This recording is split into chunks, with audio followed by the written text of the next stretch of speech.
Welcome back to the No Sports Zone, presented by Stark Raving Sports. I'm in one of these squares, Dylan's at another one of these squares, but this time we have two guests who you probably see as joined at the hip talking about the Mets and baseball. They're co-hosts of the Mets'd podcast. They have a new show called The Wind Up.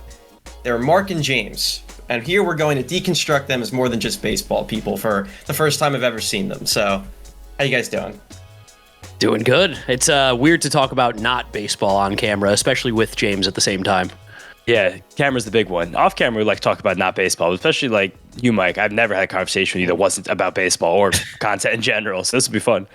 Well, that's why we're here, but we will have to circle back to the second of those two things, which is content. That's the common thread between all of us here. That's what everybody knows you guys for, and Mets'd Up is now going longer than I can remember it. The Wind Up, I can remember when it starts, lucky me. But would you mind telling the viewer how you guys came to be where you are today as dual content creator personalities? Sure. Yeah, James, you want to get started? Funny. Yeah, so it was a year after I graduated college. I was back trying to get into New York City, and I got a job working actually for New York City itself. So I had to get a New York City address as quick as humanly possible. And I was actually trying to starting to do side work in baseball at the time. And it was the day before Thanksgiving 2019. Yeah, day before Thanksgiving Eve 2019 afternoon. I was at my local public library in the town I grew up in, New Jersey. And I ran into a good mutual friend of both Mark and I's there. I hadn't seen him in years. I was like, hey, man, come over. I'm going to have people at my house before Thanksgiving Eve.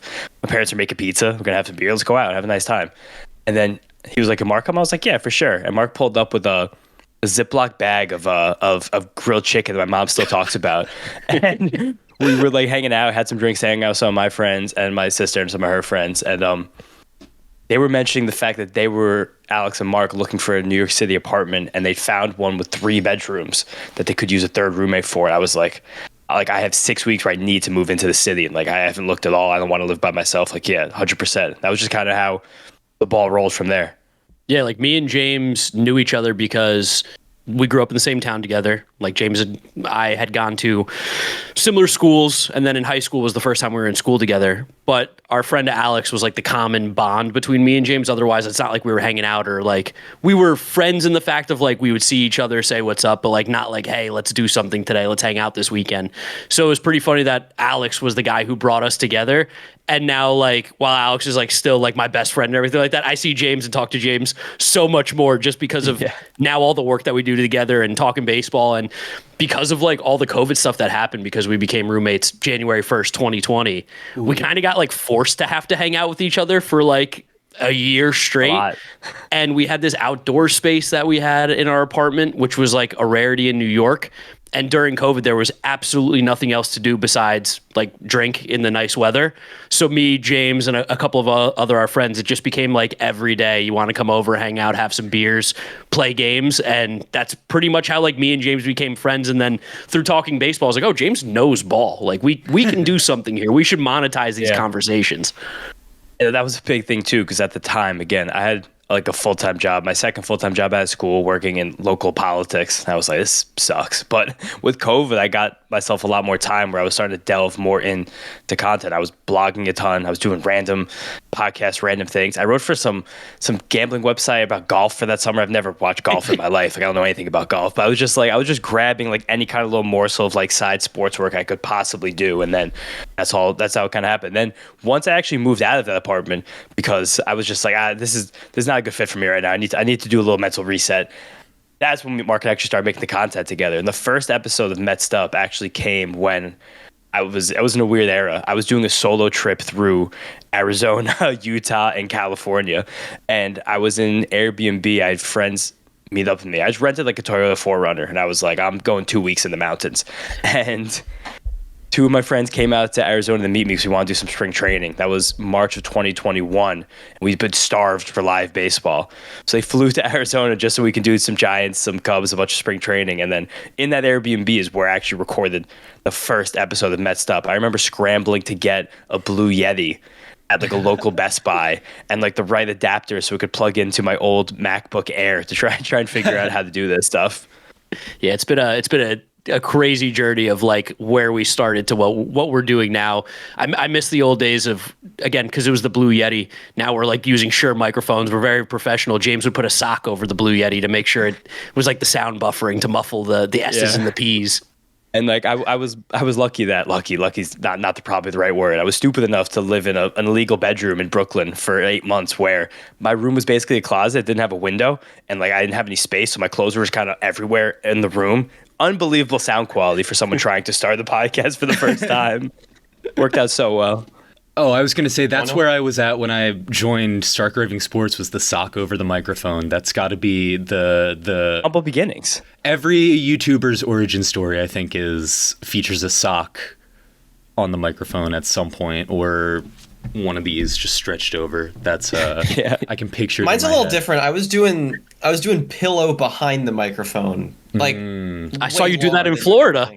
Yes, because like that is like keeping it. It did help. Like when I was still living at my parents' house, like I kept a small pillow probably behind my computer for 4 years of doing this. Like I think we probably had the plaque, and I was still doing the thing behind the pillow. The pillow computer, works. which is just does seriously. It works, like there's a method it works to the better madness than of it. any of this actually does. Like the pillow behind the microphone is. You guys don't even want to see what's going on behind my camera right now, because this is chaos. I won't do it 3 episodes in a row. That's overkill. But yeah, I've got a mess behind here. It's ridiculous. I've currently got an old razor box, like an electric razor box, and a Cheez-It box that's holding up my camera against the wall so that it's even with my face. I'm refusing to buy a mount. We're all professionals. Yeah. Yeah. Hell And yeah. That worked. in stating that my goal was to deconstruct you guys as not just baseball people, right? That's all anyone who's ever seen the two of you on camera associates you for. So I'll start with a very simple question for the both of you. If you're not allowed to say baseball and content, what are the subjects you think you know the most about? No baseball, no content. Football? No, kidding. But maybe music. I love music and cooking. I think would be the 2 things. Music, cooking, and United States history. Those are definitely my 3 avenues where I'd wind up. I think I'd probably go sitcom network television, which I think I'm pretty locked into. I've watched some of the most garbage shows on the planet. Where else would I go? I feel like that one's definitely my strongest. My personality is pretty much sports. Pokemon. Pokemon. I would definitely be doing some Pokemon Okay. stuff. Or I would be like just a hardcore gamer, like video games in general, but like Super Smash Bros, Pokemon. Those are my games. That's my jam. I don't remember where I saw this. It was definitely some Instagram reel. Then I found an article that went with it. I want to say it was like Cambridge University. They said that basically in millennials who interacted with Pokemon Red or Blue on the Game Boy for a certain amount of hours, like per week, through like through early ages of their life, they have a little part of their brain where all the Pokemon are stored. That in like thousands of brain scans, other humans who did not play Pokemon do not have that piece of their brain. Oh, that's going to be me then. I got that. that. Yeah. There's like a little feel like we neuron should collection. challenge you here. Yeah. Oh, I'm a Pokemon guy for sure. Yeah, we're not prepped here, but I would definitely love to do that on like a future episode because Yes. again, not to name drop here, but Brett Phillips, a huge Pokemon guy, he brought it up unprompted, showed us his cards. Like, I think we need to link you guys up because There is a crazy connection between baseball players and Pokemon. Like Jacob Mizorowski, huge Pokemon guy. Phil Hughes, massive Pokemon, like spends a lot of his money on Pokemon. And then I've got some buddies that come from the Pokemon Twitch community that have now opened up a retro video game store in Long Island. And I think Tommy Canley, when he was with the Yankees, reached out to them and was like, I'm going to bring the guys into the store. Like, we love Pokemon. Yeah, I think, well, I have 2 theories. One is the cards. I think if you collect baseball cards, collecting Pokemon cards is like the next step, or vice versa. Oh, that was sacrilege to my dad when I was a kid. I liked Pokemon, but I really liked Yu-Gi-Oh! But I also loved baseball cards. Yeah, I was a big Yu-Gi-Oh! Kid. And I think my dad thought that like he was losing the grip on like building a big baseball fan. Like when I was really liking Yu-Gi-Oh! And Pokemon, like playing Pokemon video games. You were there. He was like, "Oh, check out this one. Check out this one." Yeah, see, you're like, see A-Rod over here. Look at these home runs. I was like, no, I could just be a multifaceted individual. No big deal. Yeah. He's trying to he's like, look, it's Mike Piazza, over here. It's like, no, it's in the heart of the cards, Dad. It's Did you have like, Like Zodia? Sleeves, the Yu-Gi-Oh sleeves that kind of? I did briefly, but I was like, this is too. Once I had that, I became self-aware. I was like, I was like, just put them on the ground. I'll play in the ground. But that was fun time in elementary school with my cousins. Like I had a fun time playing Yu-Gi-Oh. Was Red and Blue your first Pokemon game? No, technically, Silver and Gold was my first, and Crystal. I then went back and played Red and Blue after playing those first. What was your starter? I was Totodile. Totodile was my first ever starter. That's my guy for Alligator's the GOAT. For Alligator. I never figured out how to pronounce it because it's like they cut out the R on the end. So I would always it was that and then Paralysis. That gave me trouble. Paralysis for Alligator, but my number one Pokemon always and will be, as you can imagine, Girafarig. Gotta stay on brand. Girafarig. Oh, it's a palindrome, by the way. Fun fact about that. I'm slow. That's like a slur someone would say to you. I'm not gonna let two guests now shame me for not growing up on Pokemon. Brett Phillips already kind of tore me a new one when I admitted that I've never played Pokemon in any facet. I feel bad for sweetheart too. I will say, Mike, I don't think he was trying to shame you. I think it's just that he was just disappointed in me. He was so into it.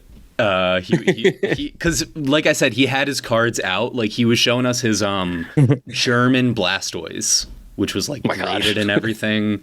But that's cool. That was something he pulled when he was a kid. So it's not like, oh, he was an MLB player and decided to spend his raise money on his World Series bonus on some Pokemon cards. It was like, no, just obsessed as a kid, obsessed now. And that's the other theory I have about why there is that overlap between baseball and Pokemon, is it takes a certain level of pointless obsessiveness to get into both things, if that makes sense. Yeah. You have to be willing to just look at numbers and stats and pictures and remember names that are going to be of no use to you at any other point in your life, except for when you're talking. Unless in conversations like this. Unless you make it your career. Yeah. So on that topic, thank God.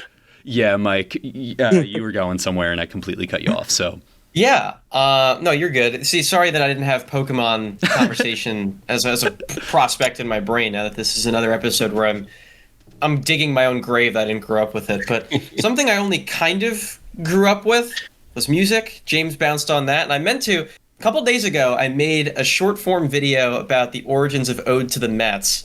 And James loved it. I got a comment on that. How this was content made for James. I didn't know you knew this much music, Ball. So just simple question. Seems like you're a Strokes guy, huh? I'm definitely a Strokes guy. I'm definitely not a foolish baseball quality level of Strokes guy, but I've loved the band. That was I had a weird indie music awakening, I'd say, when I was early in high school on if you guys remember, you guys ever ran Pandora? I used to love Pandora. I used to just go indie dance or indie rock stations on Pandora because I always felt when I was a child I was more equipped with the rap and hip hop music. That was my entryway to personal music, and then I found those. I was like, oh, this stuff's cool too, because my parents were disco people, so they didn't really give you much of a music footing to stand on besides for party music. But I was just kind of went from there, and it became what my friends liked in college. I went loved indie shows. Then FIFA kind of put me over the top with indie music after that as well. Introduced me to Empire of the Sun, one of my favorite bands now called Jungle, a synthy British pop band. It's just something I definitely enjoy. I like going to shows in the city. It's a very fun piece of my life I like to keep moving with. Mark, I saw your eyes lit up when you said FIFA music. Yeah, I mean, we know my connections with FIFA, but yeah, that James definitely likes indie music. I like FIFA indie music. I just simply don't seek out finding more. I'm like, oh, this is the indie music I know. This is good. Yeah, but especially Ode to the Mets, that song has always stuck out to me because when that came out, and it was about 2016, Mets sucked by the time that song actually made it out onto an album. It was 2018 that album came out. It was the heart of the Mickey Callaway days. I was graduating college. It was the first time I got to interact with a Strokes album when I really fell in love with them, because it's been years since they put one out that I actually liked. And then now that song sticks with me every time something happens to the Mets. If I'm sad about the Mets, I listen to that song. That song makes it onto all of my sad playlists, because most of my sad playlists track back to the Mets doing something that makes me sad. So that song always kind of has to be a part of it. I don't want to undercut you, but it was actually even sadder times when that came out than Mickey Callaway. That came out during COVID. Oh, that album. Yeah, I thought So like it was actually even worse than you're making it out to be. Yeah. Yeah, Wagner days. Oh my goodness. Yeah, no, So also just I feel it's so funny that like Julian Casablancas was one of like the premier current this generation rock stars is like, yeah, I'm a freakish Mets fan. Huge. Like nothing I love more than the Mets. He's like, I grew up as like New York City royalty. Like I'm a crazy person. Like I'm the all-time rocker and I love the Mets. There are a lot of. I don't have enough of that anymore. There's a surprising amount. You're right, Mike. Not so much anymore.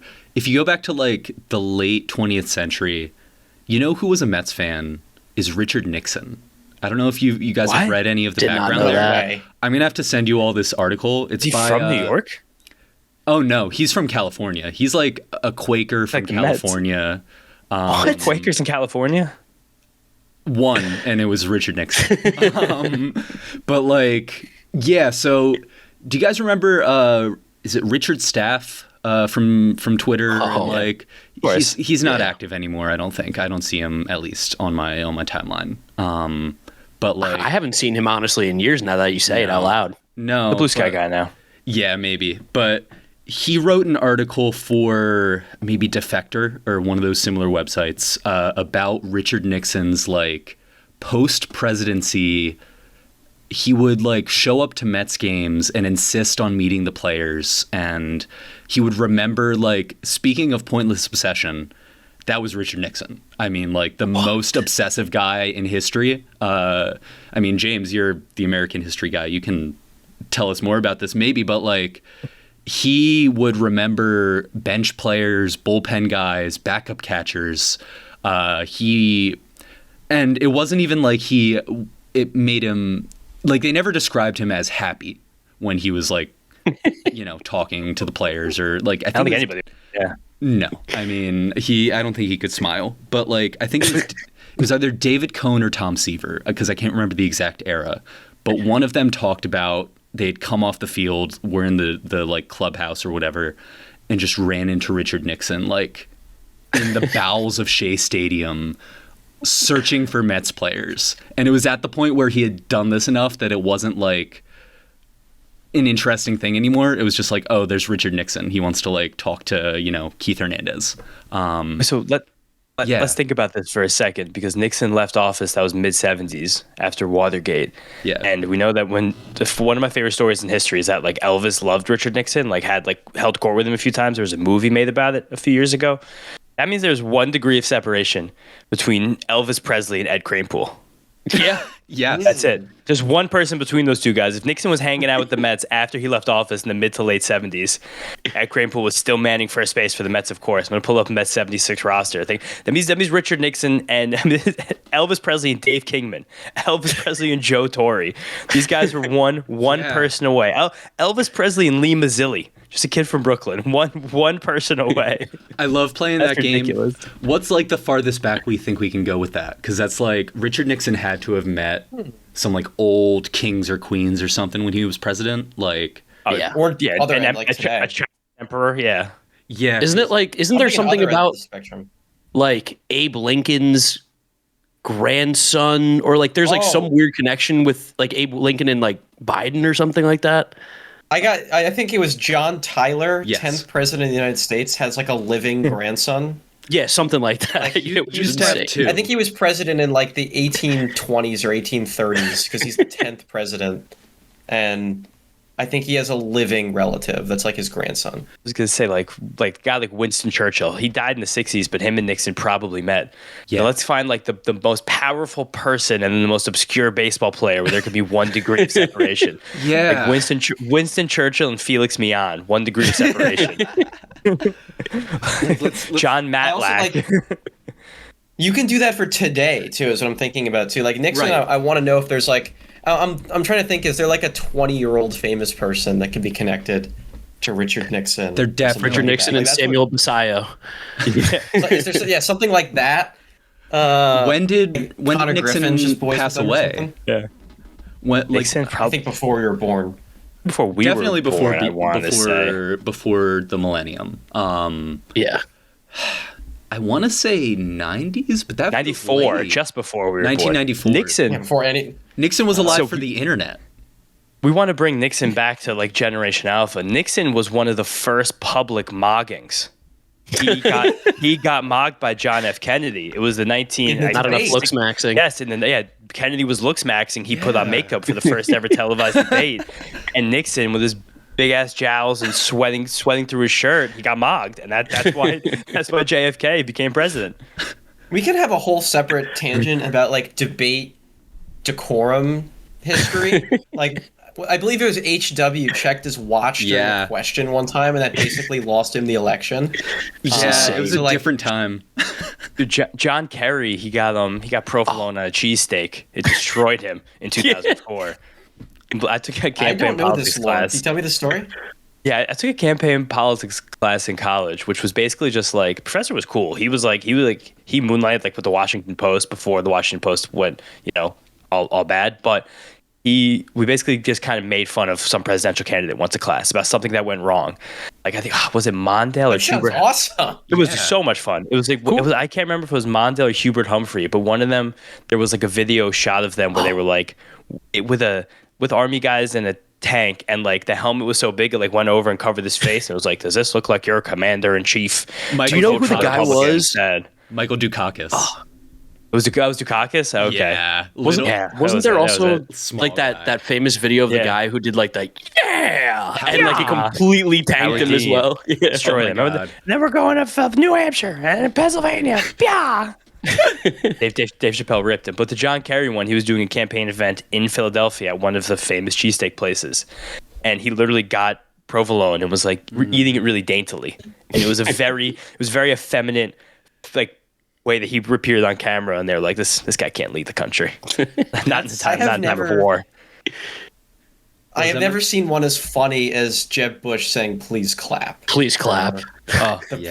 For weird faux pas of things like that. Like, it's so much funnier than it has any right to be.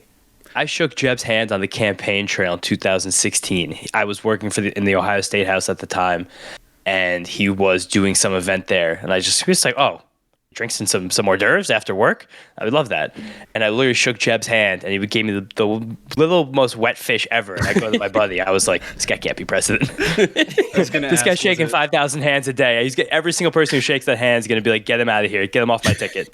No Republican can respect that, man. The 2016 primary on both ends had some like wild moments. One of my favorites was Ted Cruz when he was running in Iowa posted a picture of a butter sculpture of a cow with the caption wow, a cow made of butter. As a matter of fact, Carolyn's first words were, I love butter. And it's just the most awkward picture of Ted Cruz, like shiny, wet. Speaking of like wet fish, he looked like he was drenched in butter before taking this picture. Because like, remember when he thought he was going to be president? Yeah. So many. Might. I mean, we won't get political, but like, so many people run for president, and you wonder who told them that was a good idea. I mean, Kanye West is the one that makes sense to me because, because of his ego. Because no one's telling him anything. It's all from him. But like, When I did work in politics, my friend and I used to joke how we were like, all the people who actually wound up running for office are people who were just wanted to be actors but were way too ugly. They could not pull off local Except theater. Reagan. Yeah, of course, except for Reagan. Reagan kind of paved. I mean, JFK as well. They kind of paved the way for hot presidents, but there hasn't been many. There has not been many. No. You know who would not have been a hot president is a governor that we all shared was Chris Christie. We saw him at spring training. This year, saw is a very generous term. He was in a box somewhere, like not wanting to interact with people, but he was wearing like a Mets won the NL East 2015 sweatshirt, which was very funny to me. And he's heavily involved in the Mets. My point wasn't that. My point was that you see all these people, you see all these figures that don't necessarily get treated the best by public perception and all that. And then you just remember that's just like a regular guy. I'm seeing eat a hot dog at a Met game right now. Well, Couple hot dogs. a regular guy right, in some senses, but if you look at the Mets staff directory on their website, Chris Christie is listed as the 5th name. You guys know who the 6th name might be? No. Carlos Beltran? David Stearns. This is like when me and James would like do some real like sicko shit for just like Met stuff. We'd like go to the directory and just like see like the chain of command, even how it's written. my God. And that one we were like, I'm sorry, like he's where on this? Yeah. David Stern's answers to Chris Christie. Here's what I'll say about Chris Christie. I've rode an elevator with him. He was very nice. Also, fun fact, one of the best Little League baseball players in the entire history. I believe he's in the Little League World Series Hall of Fame for his Really? performance. Yeah, he's like an unbelievable youth baseball player.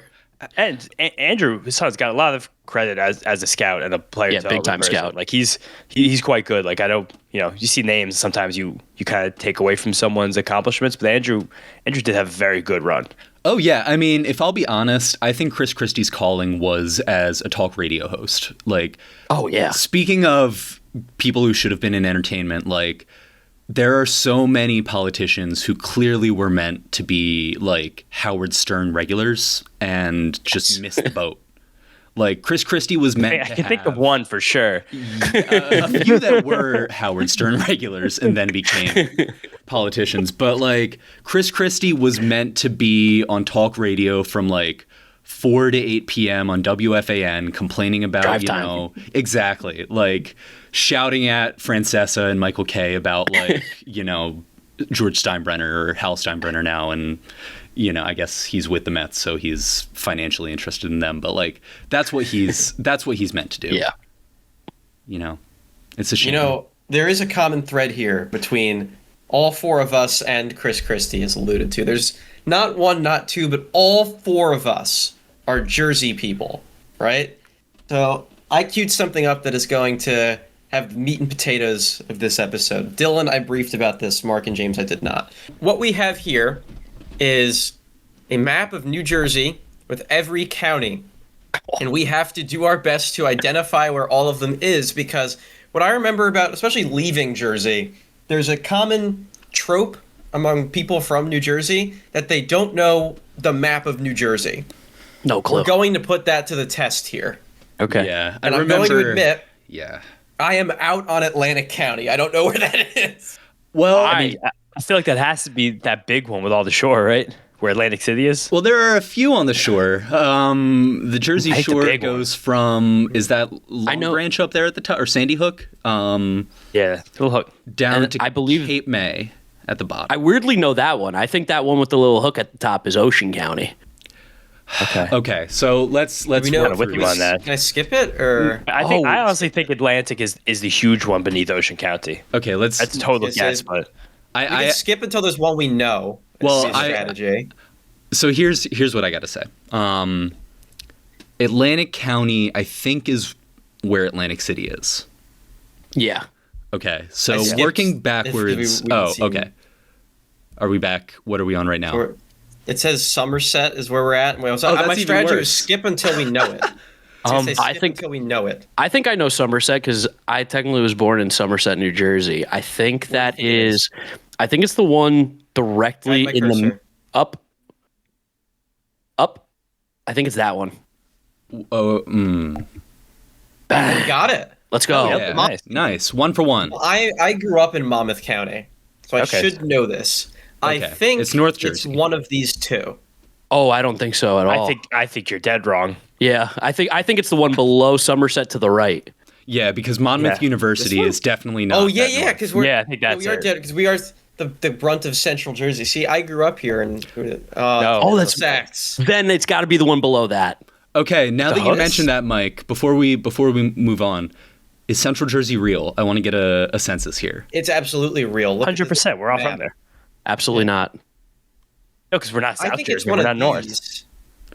No, So I don't. I mean, 3-1 for Central Jersey. I on the really thought existence. Monmouth was a little bit beachier. Let's be honest. Monmouth Yeah, is Mon- definitely beachier, I think. I think that's I think you're scrolling over Mark and our board. Not there, but the one below 'Cause- it was Union.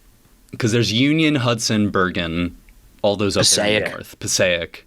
See, I this feel is like such Monmouth a bad look that I is- can't even place where I grew up. don't even think you were close. Yeah, you weren't even. Mike, I really do think it's the one with the little. I think that might be the hook, and then underneath it might be ocean. And maybe, and then the one below that. No, below it with the little like piece of hair sticking out at the top. the hook, Sandy Hook. I think that's this one then, right? No, down, Yeah. below it. Down. That's this one? I think that's Monmouth. Is that? Yeah. Oh, look at that. Yeah.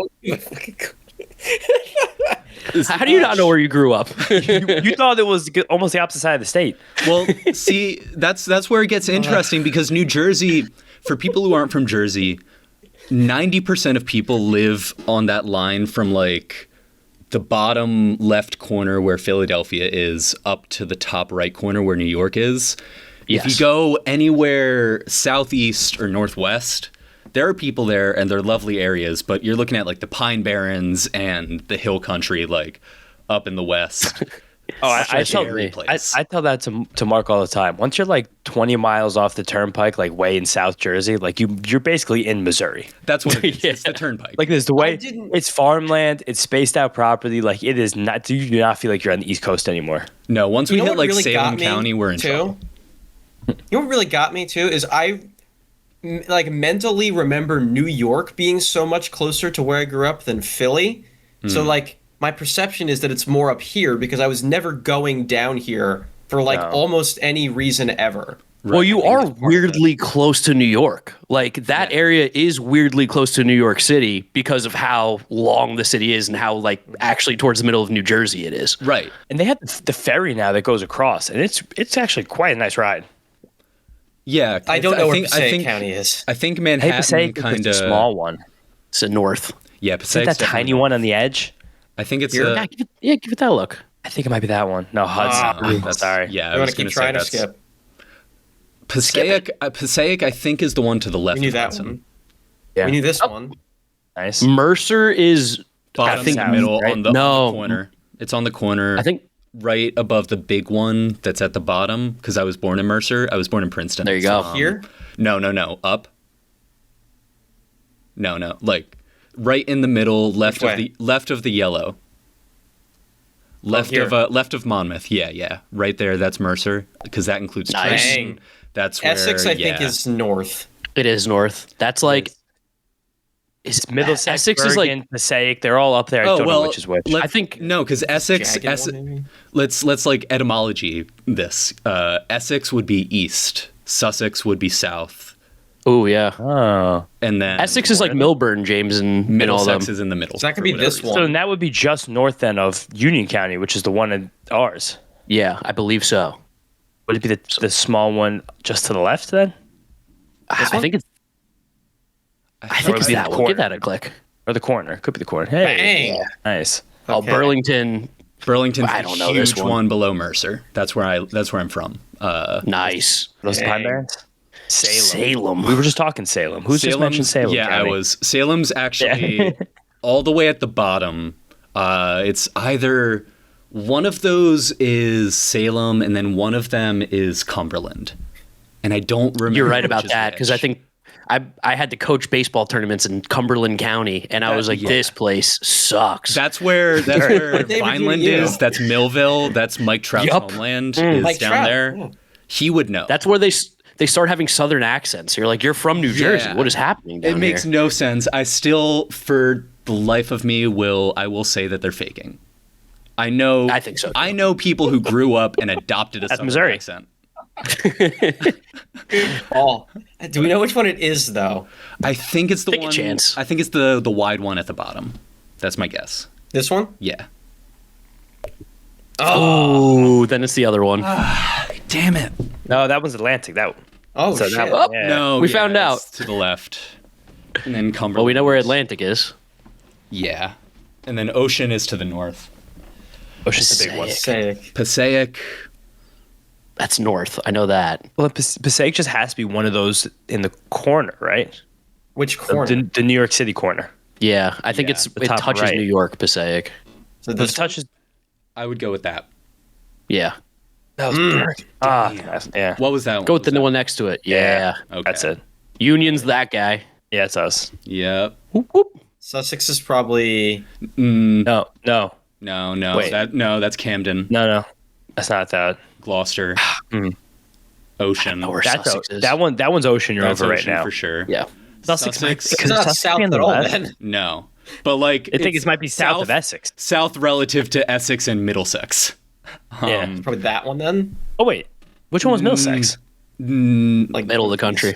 That one? Country can't fucking state. I don't think. I It's don't just country. think that's. This is Sussex, right? We're looking for. Send it. Pick one. Send it. I think Sussex is that big one. Hunterdon. Yeah, that's where Flemington is. A lot of baseball played there. Yeah, Diamond Nation. Hell yeah. That's not. That's Ocean. Yeah, we're gonna skip that for now. Hope so. Cumberland. Cumberland at the no That Left. one. Yeah. Cape May's Cape this May one. there. Okay. Hunterton We is just clicked on. Hunterdon is Hunterdon's up and to the left. above Yeah. Mercer. Ocean. Ocean. Back at Sussex. Sorry, I'm coffee attack. It's so could it be one of these. No, that's Camden. Camden. Pick and the big Gloucester. one in the middle. Yeah. No. Morris. Oh, See, top nobody left. knows. We're actually just doing nothing but proving a stereotype that there's 4 Jerseyans who are like actually like in the thick of it trying to. They gave us the answer. It was top left. Oh, Uh, it's not. So one of these is Camden. You said. Do we know which Yeah. one? This one, I Camden thought you would said be Dylan? across Yeah. from Philadelphia, so I think it's the big one. Which big one? just click it. Yeah, just click it. Gloucester. That was Gloucester. There's Gloucester. Bergen was this Bergen, one. Gloucester. Morris is the big one. Oh, Warren. Warren's the last all one. the way to the left. We didn't do so. hot. 68%. rough. Two-thirds of New Jersey. That's not bad. I'm proud of it. Okay. All well, right. I think as far as That like was an an adventure. autopsy of that goes, we didn't do too bad. I want to say No, we we were were awful. close. Pretty I bad. think if we took a little more time and really thought it through, I think we would have been able to nail it down because we definitely should have gotten like I spent too much time at Diamond Nation to not get Hunterdon. Yeah. You know, I don't know if you guys That's- ever made it over there in New Jersey, but Diamond Nation was my spot. Unfortunately, for about 70% of New Jersey, and I'm going to piss people off here. I just don't care about it. Where we were was the best spot. That's all I needed to know. Yeah, For me, out the from the beach, bar out from the city. of- For me, it's a very simple bar of what's a good New Jersey spot versus what isn't. Do you have a Ralph's Ices in your town? Yes or no? And then, yes, Did. you're cool. We did? No, I don't. By the end, Oh, okay. what's came a in later, Ralph's the Ice? franchise. Ralph's Ice is it is my favorite little staple of the Northeast. It is an Italian ice, very Northeast chain place. I bought the T-shirt. I was there in Long Island this year with Matt. Matt took me up there, and they sold shirts. I'm gonna go grab it because Okay. I was like, yeah, I'll buy the Ralph shirt for $20. I'm gonna get Mike really mad when he comes back. I'm gonna ask him. I'm gonna tell him Rita's was better. Rita's is better. Yeah, That's what I'm gonna say. I only know Rita's. Gelati. I think that's Little a. custard with the cherry ice. Yeah. You We know had what I Ralph's on the See this guy street in with the Astoria. lemon? Yeah. Dude, It's a good shirt. It's a nice shirt. I've never seen Ralph's. yeah, that's the greatest little dessert spot in the entire known universe. I mean, it doesn't really hold a candle to Rita's. No. No, it's so. Are you kidding? It's so much. I'm better. a Rita's guy. We lost him again. I got him so mad. Yeah. I like that he's frozen in the disgust. 2 hours later. I'll let you have your thing, Mike. I'll let you have that one. But does Yeah, it's a Ralph's computer give out mishap. free water ice on the first day of spring? I don't know about that. It's been too long since I've lived up there, and I've never lived in the Northeast as an adult. I moved out right after I turned 16. So can you guys like enlighten me on what I'm missing for living in New York, New Jersey, past junior year of high school? Community. Yeah, community. Just people are ready to roll. People are ready to move. There's just was recently in Miami, as you know, Mike, and got to spend some time down there for the WBC. It's just the people are different, the aspirations are different, the weather's a lot worse, but like it's just there's a different vibe, and I prefer the vibe up here a lot more. It's just like there's a day-to-day mission more so, which sometimes that's not always a good thing. But the city like New York, like New Jersey gets this too, where like it beats. Like you just feel it's just going. Everyone's going to do their thing, and when they're done, they're done. But they're gonna get up the next day and do it again. Yeah, Tuesday at 2:00, it's bustling. Yeah, Tuesday 2:00 in like Miami, you're like, where is everybody? Funny you say that, because the difference I always talk about the most is something I stole from my dad, which is like, say you're at the DMV in New York, right? And it is 4:59, and they say they're going to close at 5. If the person leaves the desk, they will jump over the counter and be like, "No, you're going to help me."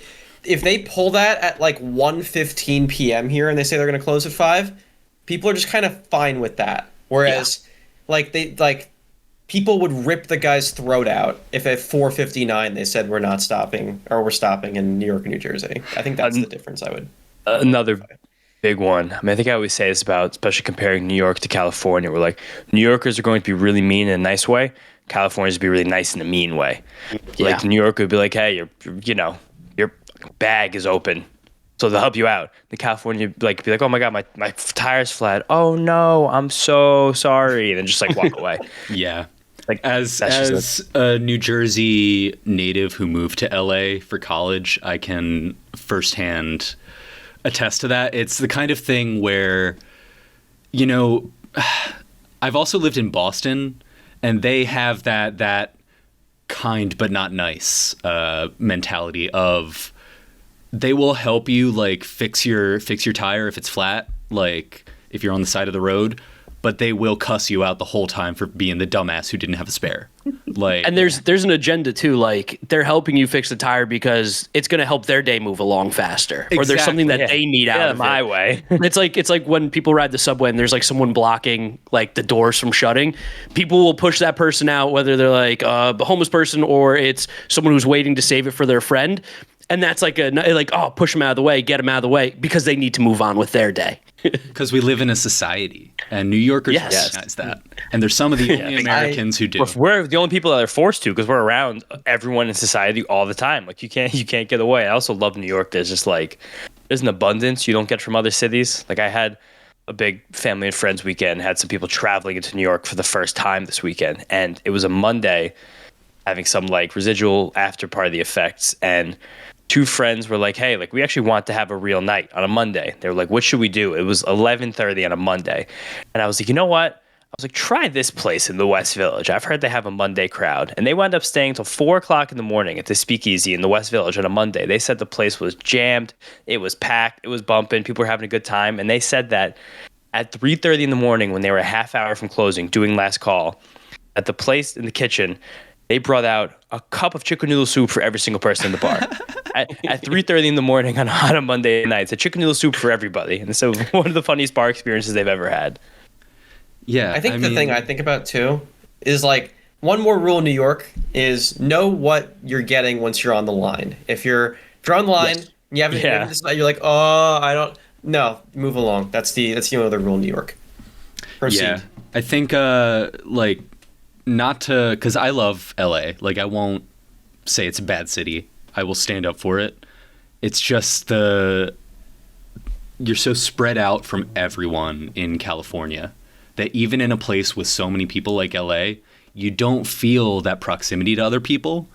And I think it's what gives you that sense of, or lack of a sense of living in a community. And I think it's not that there aren't communities in other places. It's just New York is so interconnected in a way that only New York is. That only New York is in, at least in America, you know? Yeah. Like I haven't been, Philly is close, Boston is close, but I think what?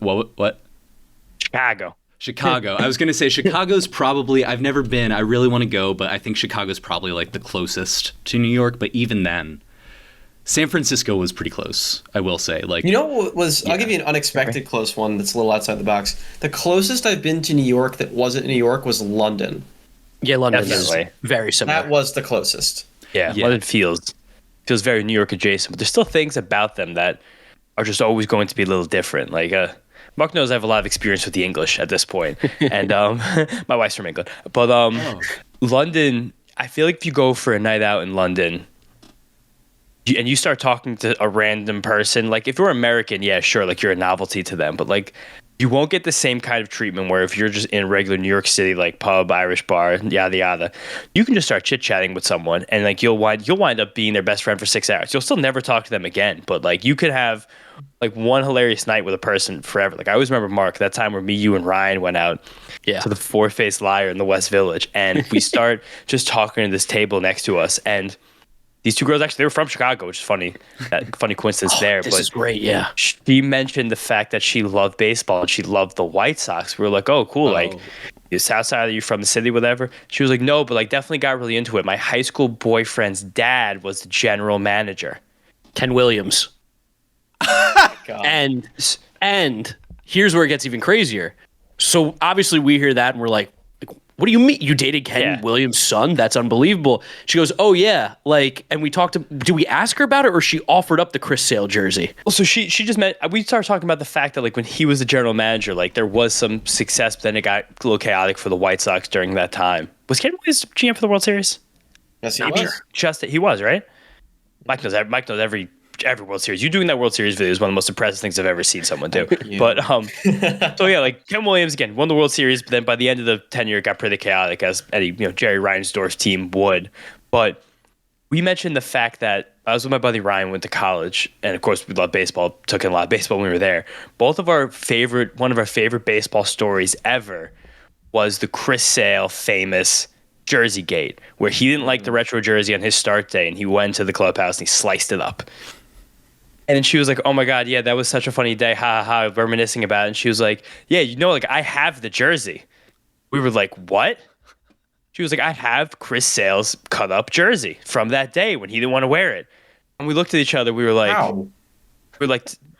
just tell us. Just tell us what you want. Like we'll all go in for we'll all share this piece of memorabilia. We told her, we were like, we will go pull money right now out of an ATM. I think we offered her what, 10 grand? Like, I think between the three of us, she didn't $10,000 cash. It was underneath like her bed in her apartment. We're like, we will go pick it up right now, 10 grand cash right now, and she denied it. We're like, well, you don't even care anymore. She didn't even blink. That was like, to me, that's one of the most unique pieces of baseball memorabilia ever. That has like a certain amount of like importance to me and the friend I was with that night, because that day we were like, it was just, that was again like New York. You'll just stumble upon something like that, and you're like, how is this conversation happening?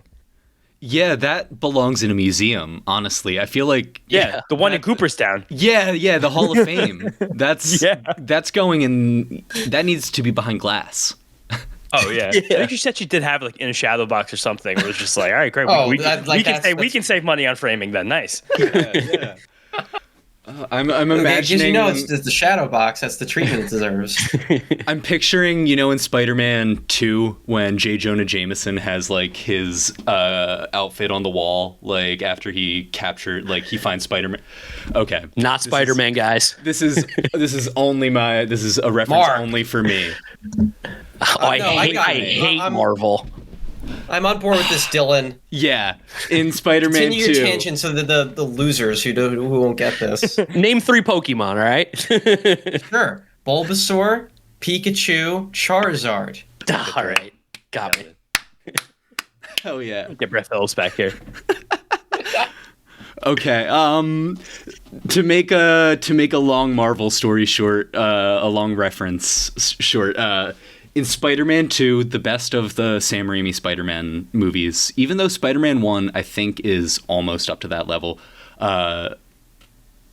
Sorry, I'm getting distracted by my Spider-Man opinions. But in Spider-Man 2, he gives up his powers and he throws his costume away, his superhero Spider-Man outfit.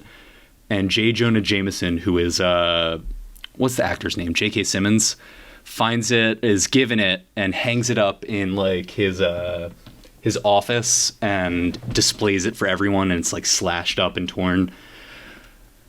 If you guys were Marvel fans, that would have been a great joke. Only. I feel like, this is my Pokemon moment. For we get this. This happens at least once an episode. I feel like where one of us brings up something like, I brought up Wawa the last episode for was it Brett? We're not anymore. We love Wawa. Yeah. It's one of those.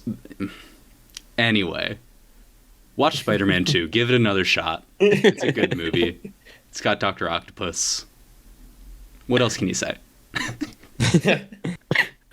What else can you Dylan, say, I'm all Mike? out Do of you questions. have? Okay. I am all out of my questions. So, you got anything else? Unless we Oh my God. tie a bow on this concoction of a Jersey imposter episode. Okay. Well, I already asked my Central Jersey question, so I did want to dig a little deeper on that because we had a few differing opinions.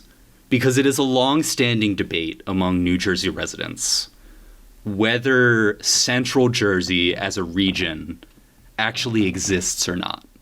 And if so, where it begins, where it ends. And if not, is it North and South Jersey? Is it some other configuration? So I want to just go around the table and wrap this up with one final take per person on the Central Jersey question. So we'll go. I wish we still had the map because I'd like to use I that. pulled But one I feel like if you're again basically if you're an hour from the city and an hour from the shore, if you're both of those things, you're in Central Jersey because you're not very close to them. That's it. Like all those North Jersey parts, I don't even consider Northwest Jersey North Jersey, but I consider basically from Fort Lee down to through Elizabeth and most Newark and those cities where it's you're very close to New York City. You can be there in a few train stops, a caucus. You can be there in a 30-minute drive, 20 minutes without traffic. Jersey City, Hoboken, of course, Union City, even Bayonne, even though I think it's south of what I'm calling some of Central Jersey. And then South Jersey is beach. That's it. It's beach and Missouri and Philadelphia. Yeah, there is no Central Jersey. The fact that where we grew up, Union County gets called Central Jersey literally makes no sense. Geographically, it is not the center. It is the north. 100% it is the northern part of Jersey. So there has to be a split. And I think the split is not proportional. I think it goes under Middlesex and Mercer are the border right there. That's the bottom of North Jersey. Monmouth, Burlington, Ocean, those are all South Jersey. And the big distinct factor is because those places will call it pork roll. Everyone above there calls it Taylor ham. And that's truthfully the true divide between North and South Jersey. I don't agree that Central Jersey does not exist. People who say they live in Central Jersey is because they're ashamed to say they're from South Jersey, as they should be. For me, it was. You saw, I did grow up in Monmouth, which is your line, but South Jersey. I was a long time. Well, it has to exist if there's a north-south and the shape of it and all that. Just by looking at the map, there is a middle to it. Because I was so off the mark with describing where I grew up. You had no clue. I am now, we're now in questioning mode of it. Because if it's that definitively north or south in my head for where I grew up, and I was in the middle the whole time, I think that actually hurts the argument. That because in my head it feels much more direct north or south than central. So we're in now crisis I have to get back to you mode. So Dylan, what do you think? Okay, so growing up, I was always told that I lived in Central Jersey. I lived what county? Burlington, but the very north of Burlington. So that's crazy, Central Jersey. Border of Burlington and Mercer, basically. So in my mind, it's there are a few different factors, right? I love the pork roll Taylor ham criteria. My baseball coach for American Legion actually owned the pork roll company in Trenton. I love the man. I won't say the name, but he's just ran the company that made pork roll, and then obviously hated Taylor ham, but I think that's a good dividing line. I think I would also go with, is it predominantly New York sports fans or Philly sports fans? I think that's the dividing line. And where I grew up, it was a 75-25 split of Philly to New York. So yeah. I think it hurts me to say, I don't know if Central Jersey is real. I think I'm going to agree with Mark that it's a hard line between North and South. And there's a gradient, so it's not so hard. Yeah. Maybe it's kind of You got screwed a little bit by being northern South Jersey. Like, you got screwed. Right. You're North South Jersey. You're also, I think the other thing too, like you're talking about sports, if you get Philly radio stations, you're South Jersey. That's Ooh, another good good one. Paul. I have a question. Yeah. So, well, in that case, I got WFAN though. Oh, mean? you got screwed again. What does that mean? Because I go to. So the other thing is, if you go to a Dick's or a Modell's, rest in peace. What is the sports team that's on the wall? Like, what is the That's another predominant good one. jersey that's being Really good sold? one. And it was always Phillies, but yeah, I got WFAN. I listened to. I think that just means you were lucky. Yeah. You're the were. anomaly of all anomalies here. Hey, we're all New Jersey, all from New Jersey in some way. We all got lucky. And I think Damn we true. should That's do the one thing. New Jersey is the best. Yeah. It's the best States state. are open. And if anybody's going to Really talk is. trash, it's going to be us. That's our state. It's because they don't know. Damn right. And that's a great way to end Boys, it. thank you so much for hopping on. Of course. Thanks, Dylan. Where can everybody find you? James, Well, I you wanna mean- go first? Mets'd Up, The Wind Up, my personal YouTube channel, James Shiano. You guys, of course, know Mark, Draft Neck Mark, and then, yeah, Twitter, James Shiano, Draft Neck Mark. We just can't really get away from us, honestly. You guys, if you guys scroll short form content, you probably hate us, but yeah. Hell yeah. Well, thank you guys. It's been great. And we'll definitely be having you guys back on at some point. Of course. We'll find some Anything more but New sports. Jersey. Maybe we'll get better than 2/3 of the counties right the next time. I thought we were going to do the GeoGuessr and we were going to do the Los Pollos bit. Oh, We'd be Bayonne. Next that's time we'll do Passaic. that. That's That's Passaic. Madawan.